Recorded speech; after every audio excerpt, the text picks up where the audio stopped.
Muito bem, o quadro Sua Saúde desta semana está recebendo o Dr. Andrei de Moraes, que é médico neurocirurgião aqui da cidade de Canoinhas. E hoje a gente vai falar sobre um assunto muito importante porque atinge todo mundo, afeta todo mundo. O sono, ou melhor, a qualidade do sono, né, doutor? Seja bem-vindo. Obrigado, Dinei. É um prazer estar aqui com você para a gente discutir assuntos tão importantes e tão frequentes na população, né? O prazer é todo nosso, doutor. E o que suscitou essa nossa entrevista foi uma pesquisa que aponta que 24% das pessoas dormem pouco. O doutor trouxe uma outra pesquisa aqui também, que aponta que 3% da população não dorme direito, né? Tem insônia. São dois dados estatísticos falando coisas um pouquinho diferentes, né? 24% dormem mal, ou dormem pouco, Dormem pouco. Ou seja, ou por não ter muito tempo para dormir, ou tem problemas de insônia, independente do fator. Eu acho que aqui pega muita gente que fica até altas horas ou vendo TV, ou na tela do celular, do tablet. Aí, como os especialistas dizem, não pode ter essa luz, né, estimulante. Exatamente. E tal. Aí acaba pegando o sono muito tarde e tem que acordar cedo porque tem que trabalhar. Aí dormem pouco. Mas na população em geral, Ednei, a pesquisa da Fundação Oswaldo Cruz mostra que 73% da população tem algum tipo de insônia. Então a pessoa vai para a cama, tenta dormir e o sono some, não vem. Então, é uma estatística muito grande, né? Bastante pessoas sofrem com esse problema de insônia. Isso acaba com o dia delas, né? Então, isso traz uma série de consequências no dia seguinte, né? Então, a pessoa fica cansada, fica de mau humor, irritada, fica chutando a sombra, não consegue render como deveria no trabalho ou não rende nos estudos, né? Então, além de... também tem dados estatísticos que mostram que as pessoas que têm insônia crônica, elas vão sofrer mais de infartos do miocárdio e derrames cerebrais. Então, não são só consequências do dia a dia psicológicas, de irritabilidade, mau humor, não, traz consequências físicas também. Então, é algo importante. Tem até uma estatística que fala, não é estatística, mas um dado, né, que fala que não sei quanto tempo a pessoa ficar acordada, ela começa a ter alucinações, inclusive, né? Começa, então, começa a ter alucinações, começa a ter outros problemas de saúde. Existe um relato de um paciente que ficou 7 dias sem dormir, mas sem dormir nem um minuto, e ele não sobreviveu, ele morreu porque o organismo chegou num estresse neurológico tão intenso que morreu, 7 dias sem dormir. Olha só. Então, o nosso corpo precisa realmente de um descanso e é dormindo que a gente recupera as energias, né? E eu acho que às vezes as pessoas não têm a noção da importância, porque é ali que você recupera as suas energias, mas também o teu cérebro faz aquela faxina, não é? Inclusive problemas mentais, problemas com uma demência, ela pode ser uma decorrência da má qualidade do sono. Pode ser também. A demência ela pode ser agravada pela má qualidade do sono. Então você disse muito bem, é na hora que a gente está dormindo que as faxineiras do nosso cérebro estão lá limpando, estão organizando, estão colocando tudo no lugar, as memórias indo para a estante das memórias e o descanso se enchendo de energia. Então é durante o sono realmente. Uma curiosidade até, que claro, a gente não lembra tudo que a gente fez ontem, por exemplo. Porque o nosso cérebro tratou de descartar aquilo que não foi importante, né? Exatamente. Isso, óbvio, você não vai lembrar, porque você já esqueceu, né? Esse esquecimento é a faxina. É a faxina. Que foi feita no seu cérebro. É a faxina. Então, o que é importante, eles vão guardando nas estantes lá e armazenando.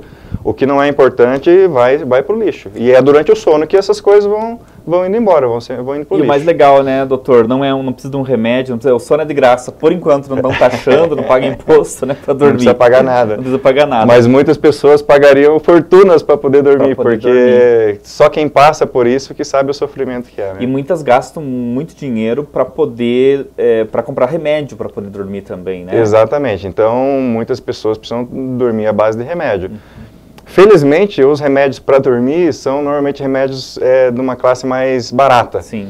Então acaba a despesa não sendo tão grande, mas é uma droga, né? Então tudo isso tem consequências e precisa de um acompanhamento médico de perto para evitar maiores problemas. Né? Pode viciar, pode causar dependência? O principal problema são as dependências que essas medicações causam. Né? Mas o senhor vê mais isso no seu consultório em pessoas mais velhas ou não dá para dizer que isso é uma coisa, a insônia é um problema de pessoas mais velhas? Normalmente é de pessoas de mais idade, em torno de 60 anos em diante é que os casos começam a ficar mais frequentes. E que conselho que o senhor daria para quem hoje está aí nos seus 40, nos seus 30 anos, né? Porque jovem não está nem aí para a sua saúde, né? As pessoas começam a se preocupar com a saúde depois dos 30. Mais tarde. Quem está com seus 30, seus 40, que conselho que o senhor daria para não precisar tomar remédio lá nos 60? Hábitos saudáveis, né, Jenny?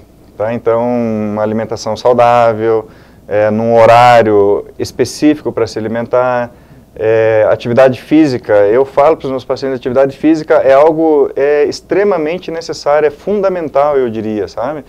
Então, isso vai fazer com que a sua saúde comece a ficar num estado que vai te proporcionar um sono adequado durante a noite, vai te trazer saúde ao longo dos anos para frente.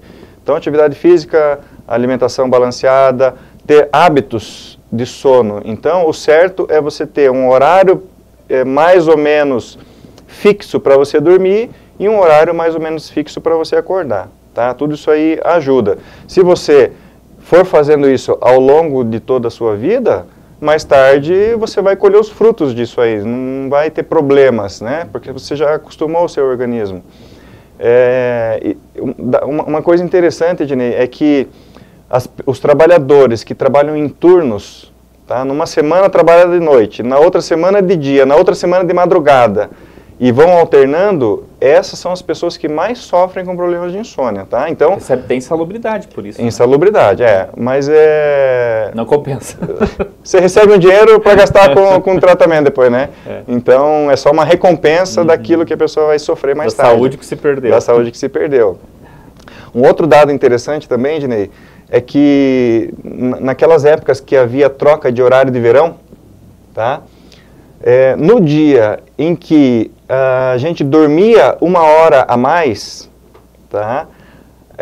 Dados estatísticos mostravam que os acidentes de trânsito, nesse dia que se dormia 1 hora a mais, diminuíam.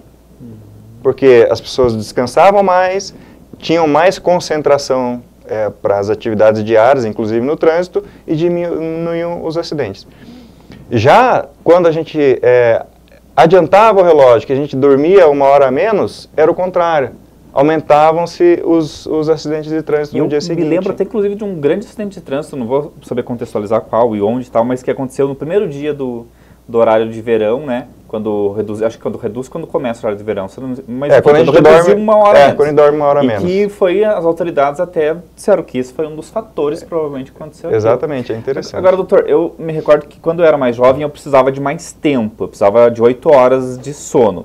Hoje eu tenho de dormir 11, 11h30, acordado 6h30. Então, diminuí o meu período, né? Eu estou de 6 a 7 horas. Isso quer dizer que eu treinei o meu cérebro de alguma forma para dormir menos, ou é porque eu estou ficando mais velho? Mas aí nós precisamos dar uma analisada melhor, né? Então você está dormindo menos porque você está com muita coisa para fazer, você está sem tempo de dormir mais, ou esse tempo menor que você está usando para dormir, para você já é suficiente, entendeu? Já é um sono reparador ou não? Aí então entra várias nuances que daí depende de pessoa para pessoa. Mas não existe uma coisa do tipo, quanto mais velho, menos tempo de sono? Existe. A gente percebe que os nossos avós normalmente acordam muito mais cedo e para eles está de boa, está tranquilo, né? Dormir poucas horas, acordar 4, 5 horas da manhã, para eles acaba sendo uma rotina. Então a tendência é que com o passar da idade, a gente comece a precisar um pouco menos de sono. Um pouco menos de sono. Então não é uma coisa anormal. Mas o termômetro mesmo, ou o modo que você tem de medir isso, é se você está cansado durante o dia. Quer dizer, se eu estou cansado durante o dia, está faltando sono. Exatamente. Então uma das consequências de dormir mal é o cansaço no dia seguinte. Vai ficar cansado, vai ficar com dores no corpo, e aí você tem que começar a ligar as coisas, né? Então, se isso está virando uma rotina, esse problema deve vir do meu sono à noite. Então, eu preciso trabalhar esse meu sono à noite para que esse sono seja mais reparador, para que no dia seguinte não tenha essas consequências. Você falou da atividade física, mas é uma polêmica. Agora saiu uma pesquisa que diz que o melhor horário para fazer atividade física é à noite, mas eu já vi várias pesquisas também que dizem que o melhor horário é nas primeiras horas da manhã. Tem um parâmetro para isso? Assim, Ednei, existe uma frase em francês muito antiga que diz que a medicina e no amor não existe nem sempre, nem nunca. Tá? Então, o que isso quer dizer? Em medicina não existe uma regra que sirva para todo mundo, né?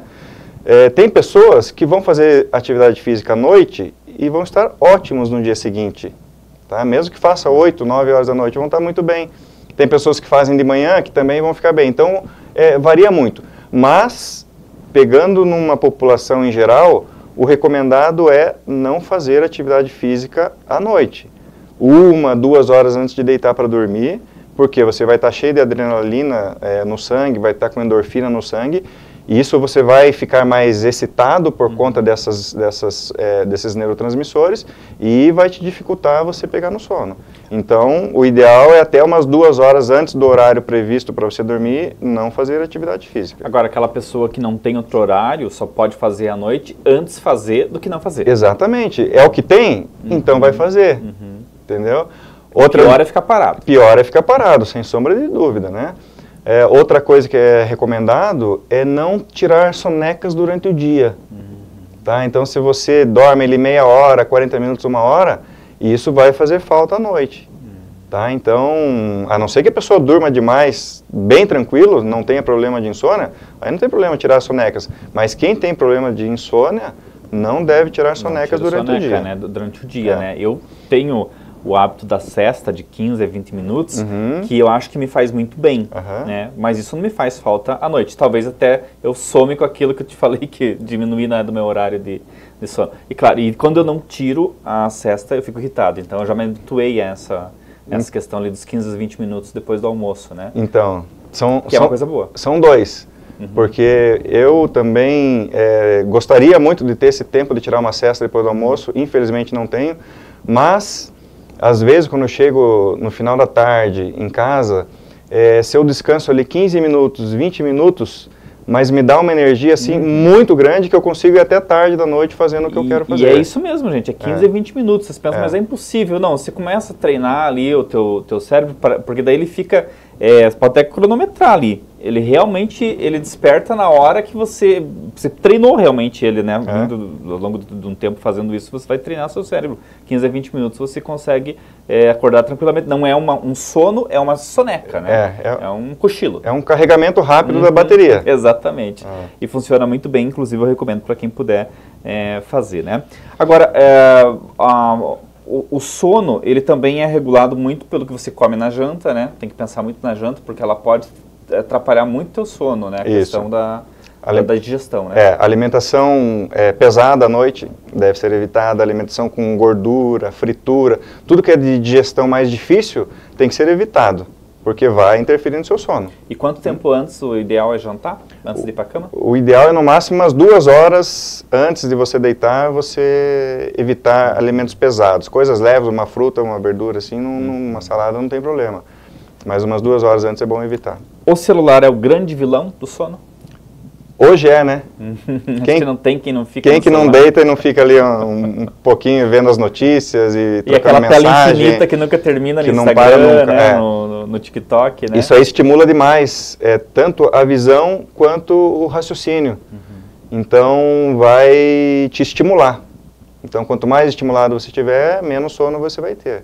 Então o que é o recomendado? É umas 2 horas também antes de ir para a cama, evitar qualquer tipo de tela, evitar ficar pensando nos problemas que você vai ter que resolver no dia seguinte, coisas do trabalho, por exemplo, tem que evitar, se possível, né? Ir para a cama, Ednei, só na hora que tiver com sono. Tá? Então aquele hábito de sentar na cama lá, ligar a TV, vou ver um filme, uma série, alguma coisa aqui, para daí pegar no sono. Não deve, isso não é aconselhado. Tá? Então, toma um banho quente, come uma comida leve, pega um livro, vai ler num outro ambiente da casa, dá uma lida, a hora que tiver com sono, você vai para o quarto, fecha bem as cortinas, cortina com blackout, para entrar o mínimo possível de luz, tá? Principalmente de manhã, quando o sol está raiando. Evitar um ambiente barulhento, então, se tem barulhos por perto, tentar colocar algum abafador de ruído nos ouvidos. Aquela cachorrada da vizinhada que sempre tem. Né? Sempre tem. Então, quanto mais escuro e quanto mais silencioso tiver, melhor. Mas só ir para a cama na hora que está com sono. E não ficar na cama fazendo outras coisas, no sentido de ficar vendo TV, ou de ficar apenas deitado, né? Porque vai acabar perdendo sono. Vai tirar a sua concentração para você mergulhar no sono, né? Bacana. São dicas importantes para a gente cuidar do nosso sono, porque ele é importantíssimo, até para a saúde da pele, né, doutor? Para tudo, né, Para tudo, né? A pessoa pode envelhecer muito mais rápido se ela tiver um sono ruim. Ah, né? Sem dúvida. O sono é regenerativo, né? Regenerativo. E, para encerrar essa nossa conversa, queria perguntar para o senhor qual que é aquele momento em que não tem mais alternativa, tem que partir para o remédio. Uma vez que você tratou todas essas causas subjacentes, né? Evitou alimentação pesada à noite, evitou atividade física à noite, já não está vendo TV, está evitando tela, fez de tudo, deixou de tirar aquela siesta durante o dia e nada resolveu, continua com insônia, aí é hora de procurar um atendimento de um especialista. Né? O especialista vai te orientar o que precisa fazer para consertar esse seu sono, né? Essa insônia. E muitas vezes tem que usar medicações, existem várias medicações que dá para utilizar, benzodiazepínicos, antidepressivos, derivados da melatonina, que está bastante em moda. E tem também até tratamento psicológico, com terapia cognitivo-comportamental, que também acaba contribuindo. Porque você sabe que a maior parte dos casos de perda de sono são problemas psicológicos, ansiedade, depressão.